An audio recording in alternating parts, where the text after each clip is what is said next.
อยู่ตรงไหนอะไหนพวกโลดโผนแต่ทำไมวันนี้โลดโผนไม่เห็นมีคนเล่นเลยอะมีจอด้วยค่ะทุกคน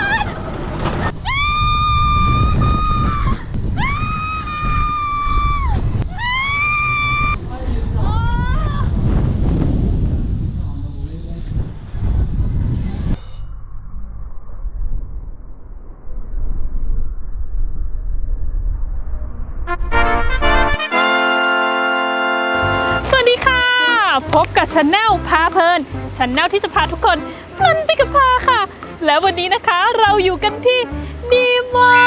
ลสวนสนุกเลยนะจ๊ะไม่ได้มาเที่ยวนานแล้วเนอะเดี๋ยวเราจะมาดูกันนะคะว่าพาเนี่ยกับเครื่องเล่นโลดโผนเนี่ยจะเป็นยังไงต้องติดตามชมนะจ๊ะ Let's go และตอนนี้นะคะพาก็ได้ตั๋วมาแล้วค่ะพอดีว่าพานะคะมาทำธุระแถวนี้เนอะก็เลยแวะมาเที่ยวสวนสนุกนะจ๊ะไม่ได้แวะมานานแล้วตามไปดูเลยสำหรับบัตรทางเข้านะคะพาซื้อแบบ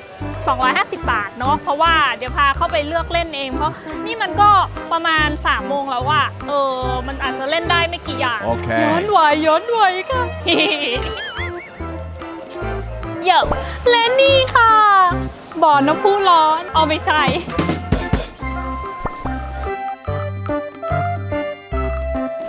จะเล่นทอร์นาโดด้วย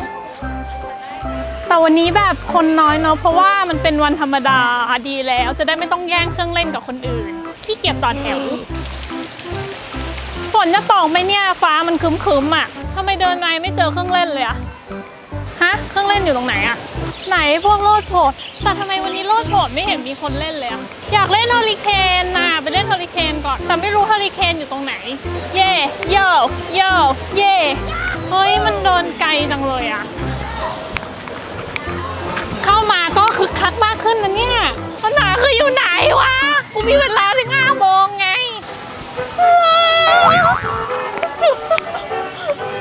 ตอนนี้น่าจะเดินมาละ2-3 กิโลนะคะทุกคนกิโลเดียวเหรอทำไมกิโลเดียวคุณไหนแล้วล่ะ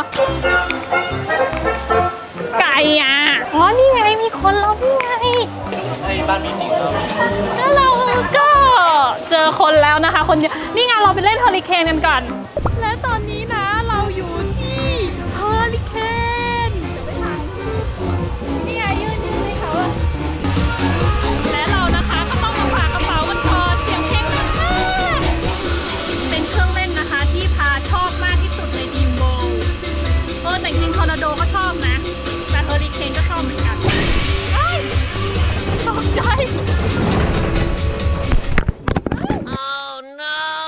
มันยังไงขันยังไงอะแป๊บนึงมันไม่ได้อะโค้มันหลุดอะโค้หลุดมากทุกคนเลยต้องถือ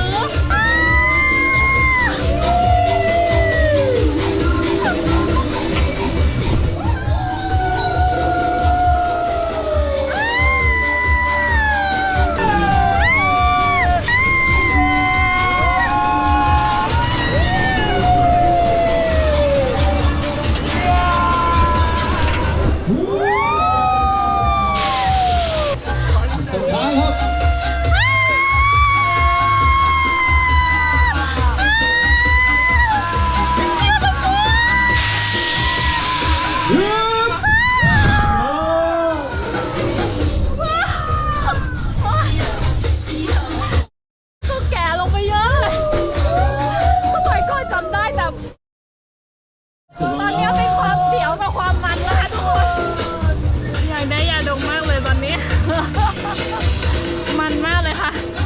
แต่ก็มึนด้วย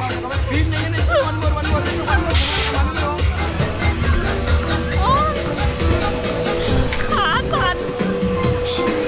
เนี่ยมันหลุดเนี่ยมันหลุดเนี่ยเลยต้องจับเนี่ยความรู้สึกก็คือขาสั่นค่ะคือไม่ได้เล่นนานไงรู้สึกอยากกินอะไรวะขอกินอะไรหน่อยตื่นเต้นมากเลยนะคะเพราะว่าเราจะเล่นรถไฟเหาะค่ะทุกคนเมื่อกี้เนี่ยต้องซื้อแบบของกินเยอะมากซื้อน้ำเยอะมากเลยนะคะเพราะว่าคือไม่ได้เล่นนานไงรู้เลยนะคะว่าสภาพร่างกายอ่อนแอมากมันจะได้เห็นชัดๆนะคะทุกคนเฮ้ยตื่นเต้น มเมื่อกี้นี้ก็รู้สึกว่าใจมันวิวมากเลยสมัยก่อนพาเป็นคนที่ชอบเล่นเครื่องเล่นโลดโผนแบบนี้มากเลยนะทุกคนแต่ว่าพอมันไม่ได้แบบเล่นนานอ่ะมันก็แบบกลัวไปแล้วทุกคน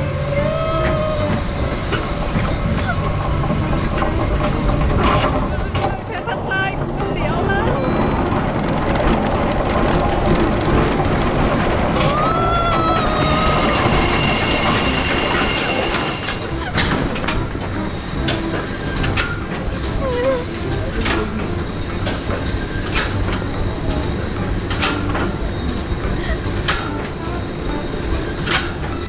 แบบลูกไม้มากนะเขาหลังเป็นเน้นบิวตี้ช็อตดีกว่าวะกลัวค่ะทุกคนตอนนี้น่าจะกลัวมากกว่าบ้านผีสิงอีกมั้งเนี่ยไม่มีร้านอยู่ข้างในมีร้าน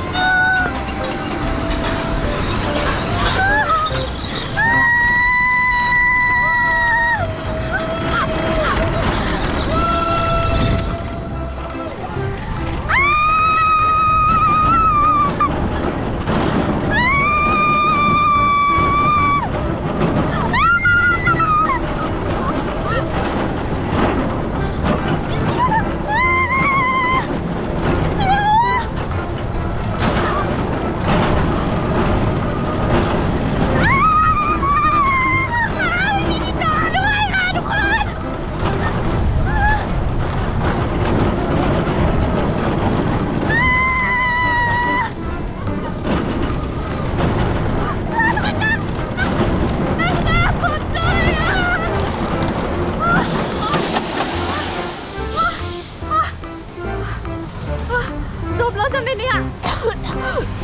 ว้าโอ๊ยตาย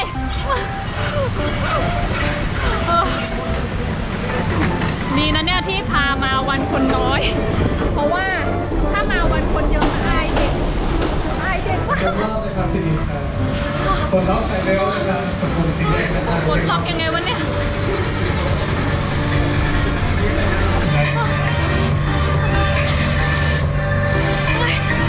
อย่าลุกไม่ไหวลุกไม่ไหวออกทางไหนวะเนี่ยถึงก็หาทางออกไม่เจอเลยทีเดียวหาทางออกไม่เจอคือประเด็นคือเป็นการเล่นเครื่องเล่นคนเดียวแล้วตอนนี้กูเหมือนเบดูซ่าไหมเนี่ยและตอนนี้พาอยู่ที่เครื่องเล่นทอร์นาโดค่ะเย้อยู่คนเดียวด้วยนะคะพายึดเครื่องเล่นนี้เลยเดี๋ยวเราจะมาดูกันนะคะว่าจะสนุกตื่นเต้นขนาดไหนไปเลย let's go เหมาคนเดียวเลยดูค่ะทุกคนเครียดอ่ะนี่ค่ะตัวไม่มีคนอื่นเล่นเลยเหรอคะไม่มีคนเล่นหนูเล่น13ลัคกี้นัมเบอร์อีกกูไม่เอาอะ12ดีกว่าทั้งนั้นไม่น่ากลัวกลัวกูถอดรองเท้าเลย นี่ช่องอะไรเหรอครับ อ๋อพาเพลินค่ะ เฮ้ยผมติดตั้ง เฮ้ยจริงเหรอคะอย่าลืมเข้าไปดูนะคะกิฟต์ดีมกับทอร์นาโดของเขาแต่เพียงผู้เดียวค่ะเครียดอ่ะเปลี่ยนใจได้ไหมอ่ะอย่าแรงมากนะคะ ปล่อยมือชินีได้นะคนเดียว เดี๋ยวหัวใจวายโซครับด้วยปล่อยไม่ได้คนเดียว ไม่ต้องกลัว อย่าลืมติดตามนะคะพาเพลินโพสต์ภาพสุดาจะมีความสุขกว่านี้ถ้ามีเพื่อนเล่นด้วยนะคะทุกคน เมาเมา อย่างนี้นะคะพวกไม่มีผัวก็อย่างนี้แหละนะคะ ทุกคนก็จะเป็นอย่างนี้แหละ แล้วก็ส่งเสียงได้เลยนะครับ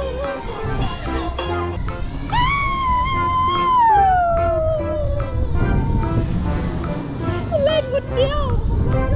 เราเท้าขนาดไหน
ด่านสุดท้ายแล้ว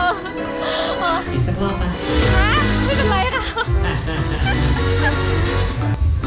ขอบคุณค่ะ ขอบคุณมากเลยนะคะโอ๊ย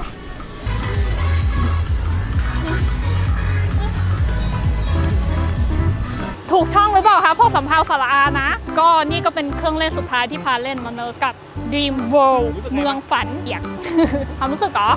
ก็รู้สึกว่ากลัวมากค่ะสั่นตื่นเต้นแต่สนุกพาเป็นคนชอบเล่นเครื่องเล่นโลดโผนแบบนี้อยู่แล้ว แต่ถ้ามีเพื่อนเล่นจะดีกว่านี้และแล้วนะจ๊ะก็ถึงเวลาที่จะต้องกลับบ้านแล้วค่ะทุกคนเพราะว่าพาเนี่ยนะคะได้แวะมาเนอะแค่แวะเฉยๆนะจ๊ะก็เลยเป็นมินิรีวิวนะไม่ใช่ฟูลรีวิวแล้ววันนี้นะคะประเด็นคือมันเป็นวันธรรมดาใช่ไหมมันจะต้องแบบมาเล่นเครื่องเล่นคนเดียวอย่างเหงาหงอยใช่ไหมน้องชีโต้เนอะเราได้เสียเป็นเมียผัวกันหรือยัง แล้วอีกอย่างนะคะพามีเวลานะคะแค่ชั่วโมงกว่าๆเองในการเล่นเนาะทุกคนก็เลยเล่นได้เครื่องเล่นได้ไม่กี่เครื่องเล่นนะจ๊ะแต่จริงๆแล้วเครื่องเล่นเขาเยอะแยะไปหมดเลยยังไงเดี๋ยวถ้ามีโอกาสครั้งหน้านะคะจะมารีวิวกันใหม่นะจ๊ะแต่ตอนนี้ฝากกด Subscribe กันก่อนนะคะช่องพาเพลิน Channel หรือว่าพาเพลินกระดิ่งกันด้วยนะอย่าลืมนะคะแล้วครั้งหน้าพาจะพาไปเพลินอีกที่ไหนเดี๋ยวติดตามชมอาจจะเป็นคลิปได้เสียเป็นเมียผัวกับน้องชีโต้ก็ได้บ๊ายบายฝนจะตกแล้วค่ะทุกคนไปแล้วบ๊ายบายบ๊ายบายบ๊ายบายบ๊ายบาย